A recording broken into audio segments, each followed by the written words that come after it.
اس میں ہر 5 سال کے بعد مرکز میں انتخابات ہوتے ہیں مرکزی امیر کے، اور 3 سال کے بعد صوبائی امیر کے انتخابات ہوتے ہیں، اور 2 سال کے بعد اضلاع کے اندر ہمارے انتخابات ہوتے ہیں، اور ہر وقت ہماری قیادتیں تبدیل ہوتی رہتی ہیں، کوئی گروپ نہیں بنتے، اور ہر امیر سابق امیر موجودہ امیر کی یا موجودہ نظم کی اطاعت کرتا ہے۔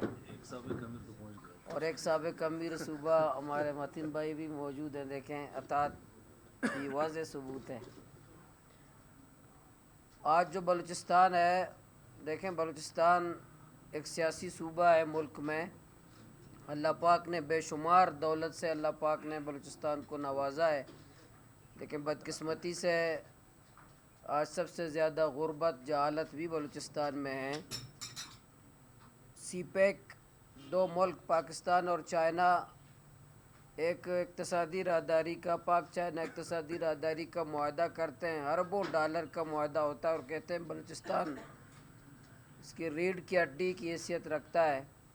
لیکن آج ریڑھ کی ہڈی کی کیا حالت ہے، کیا کیفیت ہے، وہ ہم سب کو دنیا کو پتہ ہے۔ آج پورے ایشیا میں اگر سب سے زیادہ فرسٹ نمبر پہ کوئی صوبہ ہے، ملک نہیں صوبہ، پورے ایشیا میں، اور کرپشن میں بلوچستان فرسٹ نمبر پر ہے، یا 70-80% کرپشن بھی ہے اور کمیشن خوری بھی ہے۔ غربت میں سب سے زیادہ، جہالت سب سے زیادہ یہاں ہے، اور اگر باقی صوبوں میں بلکہ ایشیا میں تمام ریاستوں میں آگے تو ہمارے حکمرانوں کی، ہمارے بیوروکریسی کی، یا ہمارے یہاں جرنیل اور ججز کی کارکردگی یہ ہے کہ آج پورے ایشیا میں بلوچستان فرسٹ نمبر پر ہے۔ آج بلوچستان میں آگ ہے، خون ہے، قتل عام ہے، بد امنی ہے، دکی میں 21 مزدوروں کو قتل کیا جاتا ہے، اور باقی موسیٰ خیل میں لوگوں کو بسوں سے اتارا جاتا ہے، اور ہر جگہ۔ اور پنجگور ہمارا ایک ضلع ایسا ہے کہ پچھلے 2 مہینوں میں وہاں 40 نوجوانوں کا ٹارگٹ کلنگ ہوا ہے، صرف ضلع پنجگور میں 2 مہینوں میں۔ اب خود اندازہ لگائیں، پورے بلوچستان کی شاہراہیں محفوظ نہیں ہیں، اور بلوچستان میں سفر کرنا کوئی محفوظ نہیں ہے، مزدور بھی محفوظ نہیں ہیں۔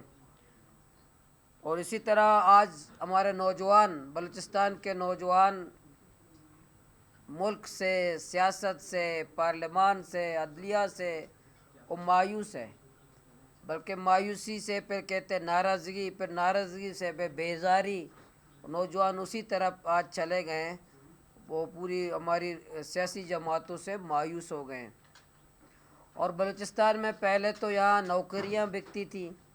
کہ چپراسی کا نوکری اتنے لاکھ کا، تحصیلدار کا اتنے لاکھ کا، ایک فلاں گریڈ کا اتنے لاکھ کا۔ آپ کو پتہ ہوگا ابھی محکمے بک رہے ہیں، محکمے ٹیکوں پر ہیں، اور محکمے ہمارے ماشاءاللہ بک رہے ہیں، اور محکمے سالانہ ٹیکے پہ دیے گئے ہیں۔ آج سرکاری دفاتر میں کام نہیں ہے، پورا سرکاری نظام ہمارا جام ہو چکا ہے،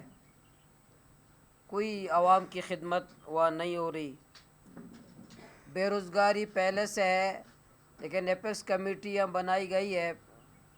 اس میں وہ فیصلہ کیا جاتا ہے کہ بارڈر کا کاروبار کو بند کیا جائے گا، اس کو اسمگلنگ کا نام دیتے ہیں، اور پورا چمن سے لے کر گوادر تک پورے اس کو کاروبار کو پابندی عائد کی جاتی ہے۔ اور پابندی کس کے لیے؟ صرف عوام کے لیے، باقی رات کو جو ان کے اپنے کارندے ہوتے ہیں، ایف سی کے، کوسٹ گارڈ کے، وہ کام کر رہے ہوتے ہیں۔ ٹوکن کا دندہ، ای ٹیک کا دندہ، بتہ خوری، اور آج کل تو ان لوگوں کا اپنے زمباد، اپنی گاڑیاں، اپنے بوٹس ہوتے ہیں، جس کی وجہ سے ان کا اپنا کاروبار تو ہو رہا ہوتا ہے، لیکن عوام کو کاروبار نہیں کرنے دیتے۔ اسی طرح ہمارے نوجوان ہیں، کہیں یہ بہت بڑا مسئلہ بلوچستان کا لاپتہ افراد کا ہے۔ آج ہماری مائیں اور بہنیں سڑکوں پر ہمیں نظر آتی ہیں، کبھی فلاں شاہراہ بند ہے، کبھی فلاں ہائی وے بند ہے، مائیں بیٹھی ہوئی ہیں اپنے پیاروں کے لیے، بجائے حکمران اس کو حساسیت کو محسوس کرے، ہمارے بچوں کو بازیاب کرے، لیکن مزید اس میں اضافہ ہو رہا ہے، مسلسل اس لاپتہ نوجوانوں کو لاپتہ کرنے میں اضافہ ہو رہا ہے۔ اسی طرح ہمارے ساحل بلوچستان میں ٹالر مافیا ہے، ہم نے مسلسل اس پہ احتجاج بھی کیا، ملاقاتیں بھی کیں، حتیٰ کہ جیلیں بھی کاٹیں، لیکن پھر بھی ہمارے ٹالر مافیا، وہاں جو ٹالر مافیا ہے اس کی وفاقی اداروں کی سرپرستی حاصل ہے، اور وفاقی ادارے ہمیں یہ بتاتے ہیں کہ ہم ان ٹالر مافیا کے خلاف اس لیے آپریشن نہیں کرتے کہ پھر کراچی پورٹ وہ بند کریں گے ٹالر مافیا، نہیں، انلیگل ایک مافیا ہے، وہ اس خوف سے اس کے خلاف آپریشن نہیں ہے کہ وہ کراچی پورٹ کو یہ لوگ بند کریں گے۔ ان تمام حالات میں صوبائی کابینہ ہماری بے بس نظر آتی ہے، صوبائی کابینہ کے لوگ خود پتہ نہیں ہوتا ہے کہ فیصلے کہاں ہوتے ہیں، اور صوبائی اسمبلی میں بات کرنا جیسے دیواروں سے بات کرتے ہیں، وہاں بھی صوبائی اسمبلی کو بھی جیسے باہر کچھ اور چلاتے ہیں، اور اسی طرح صوبائی اسمبلی کو بھی ہمارا ادارہ کیپٹن ہی چلا رہا ہے، تمام انداز میں اسی طرح پورا صوبہ بلوچستان چل رہا ہے۔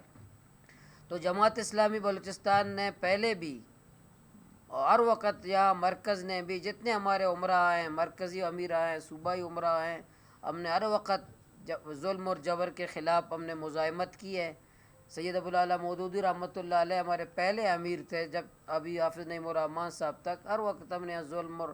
بربریت، تشدد، فوجی آپریشن کے خلاف مزاحمت کی ہے، اور انشاءاللہ جماعت اسلامی بلوچستان پورے بلوچستان کے عوام کی وکالت بھی کرے گی، ترجمانی بھی کرے گی، ہمیں ظلم اور جبر کے خلاف آواز اٹھائیں گے۔ اور اسی طرح آخری میری بات ہے، جو ایف سی کا کردار ہے بلوچستان میں، اس کو 80 ارب روپے دیتے ہیں، یہ چوکیدار کو کہ ہماری جان کی حفاظت کرے گا، ہماری مال کی حفاظت کرے گا، لیکن چوکیدار ہے جو شاید ہر جگہ کوئی معدنیات نکلتا ہو، چوکیدار اس میں بیٹھ جاتا ہے، جہاں سوئی نکلتا ہے، گیس نکلتا ہے وہاں بیٹھ جاتا ہے، وہاں کوئی سونا نکلتا ہے وہاں بیٹھ جاتا ہے، وہاں ایک گلاس پانی نظر آتا ہے وہاں بیٹھ جاتا ہے، جہاں جہاں کچھ اس کو نظر آتا ہے ہمارا ایف سی وہاں بیٹھ جاتا ہے، اور لوگ بتاتے ہیں، وہاں کے لوگ بتاتے ہیں کہ یہ شاید رات کو کچھ اور ان کی شکل ہوتی ہے اور دن کو کچھ اور شکل ہوتی ہے، رات کو کچھ اور لباس میں ہوتے ہیں، دن کو کچھ اور لباس میں ہوتے ہیں۔ اس لیے میں بطور ایک سیاسی کارکن کے جماعت اسلامی ہم سب سمجھتے ہیں کہ بلوچستان میں جو بدامنی ہے، بلوچستان میں جو بدتخوری ہے، بلوچستان میں جو دہشت گردی ہے، بلوچستان میں جو نوجوان آج مایوس اور بیزار ہیں، آج ہمارے بلوچستان کے گلی محلوں میں ہماری ماں بہن کو جس فورس نے جو گالیاں دی ہیں وہ ایف سی ہے۔ اس لیے ہم تو جماعت اسلامی بلوچستان ہم یہ کہیں گے کہ ایف سی کو بلوچستان سے نکالا جائے۔ بلوچستان یہ قبضہ گیر فورس ہے، یہ بدتخور فورس ہے، یہ ہماری عزتوں کا قاتل فورس ہے، ہماری ماں اور بہنوں کو گالی دینے والا فورس ہے۔ اس کو جب تک بلوچستان سے نہیں نکالا جائے گا، اس وقت ہمارے کا پولیسنگ کا نظام، جو پولیس کا نظام ہے، جو لیویز کا نظام ہے، وہ مستحکم نہیں ہوگا۔ یہ چاہتے بھی ہیں کہ جو ہمارے سیکورٹی کے جو پبلک کے ادارے ہیں وہ غیر فعال ہوں، وہ غیر منظم ہوں، تاکہ ایف سی کی ضرورت لوگ محسوس کریں یا قتل عام ہو۔ اس لیے آج قتل عام میں 80 ارب روپے سالہ دینے کے باوجود بھی تو دکھی میں واقعہ ہوتا ہے، موسیٰ خیل میں واقعہ ہوتا ہے، گوادر اور پنجگور میں واقعہ ہوتے ہیں، اور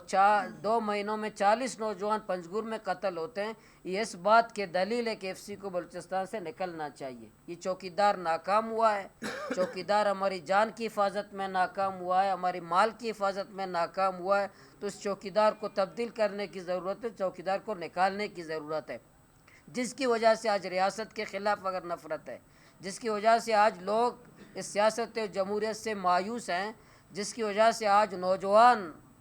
اس پہاڑ کی طرف جا رہے ہیں، تو اس کا ذمہ دار ایف سی ہے، ایف سی کے رویے ہیں۔ جیسے میں بار بار یہ کہتا ہوں، ہر وقت یہ بات ہر جگہ کہوں گا کہ کچھ ثبوت میں ہوں، میں سیاسی کارکن ہوں، زبانی بات نہیں کرتا۔ جو میری ماں جس سے میرے سے محبت کرتی ہے وہ الحمدللہ زندہ ہے، حیات ہے، صحت مند ہے، گھر میں موجود ہے، اس کی دعائیں، میں جب گھر سے نکلتا ہوں ان کا ہاتھ چومتا ہوں، ان سے دعائیں لیتا ہوں۔ تو میری ماں کو جو گندی گالیاں ایف سی نے دی ہیں،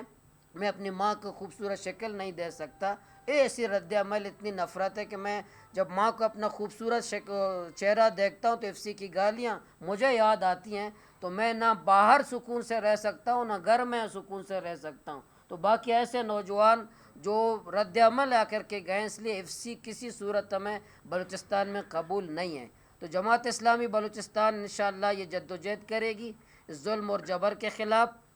ایف سی بلوچستان سے چلا جائے، اس کی کوئی ضرورت نہیں ہے۔ ہمیں کیا گالیوں کی ضرورت ہے؟ تو گالیاں ہی دی ہیں، اور کیا کر رہی ہے ایف سی؟ مار رہی ہے، کیا کر رہی ہے؟ نوجوانوں کا قتل عام کر رہی ہے، اور کیا کر رہی ہے؟ یہ منشیات فروش کون ہے؟ یا اغواکار کون ہے؟ یہ جو دن کی روشنی میں منشیات بیچتے ہیں، جو حبیب نالہ کے جو پاس آس پاس جو لوگ ہیں، جو ہماری نسلوں کو تباہ کر رہی، کون ہے؟ کون منشیات فروشی کرتے ہیں؟ تو جماعت اسلامی بلوچستان نے فیصلہ کیا انشاءاللہ پورے بلوچستان کی عوام کی وکالت کریں گے، ترجمانی کریں گے۔ 10 نومبر کو انشاءاللہ ہم پورے عوامی چارٹر ہم پیش کریں گے حکومت کے سامنے کہ بلوچستان کے اگر مسئلے کو حل کرنا چاہتے ہو تو جماعت اسلامی بلوچستان یہ مسائل ہیں، یہ حل ہے آپ کے سامنے ہم پیش کر رہے ہیں۔ 10 نومبر کو انشاءاللہ ہم عوامی چارٹر ایک عوامی مطالبے میں انشاءاللہ پیش کریں گے۔ اس کے بعد پورے صوبے میں، پورے اضلاع میں ہم پورے ایک پروگرام دیں گے، اس میں جلسوں کا، ریلیوں کا، ہڑتالوں کا، پہیہ جام کا، شاعراؤں کا۔ اگر اسے حکومت نے سنجیدگی نہیں دکھائی، اگر پھر بھی حکومت ٹس سے مس نہیں ہوا، اسی طرح دوسرے لوگ غیر منتخب لوگ فیصلے کرتے رہے، اسی طرح صوبائی اسمبلی بے بس رہی، صوبائی کابینہ بے بس رہی، ہمارے نوجوان لاپتہ ہوتے رہے، ایف سی کے ظلم و جبر جاری رہا، بطہ خوری جاری رہا، اسی طرح کرپشن جاری رہا، تو انشاءاللہ پورے بلوچستان سے انشاءاللہ ہم کوئٹہ کی طرف لانگ مارچ کریں گے۔ کوئٹہ میں آئیں گے، اور کوئٹہ میں لانگ مارچ پھر انشاءاللہ جوب سے لے کر گوادر، چمن سے لے کر ہب، پورے بلوچستان میں انشاءاللہ ایک ہم کوئٹہ کی طرف لانگ مارچ کریں گے، کوئٹہ آئیں گے۔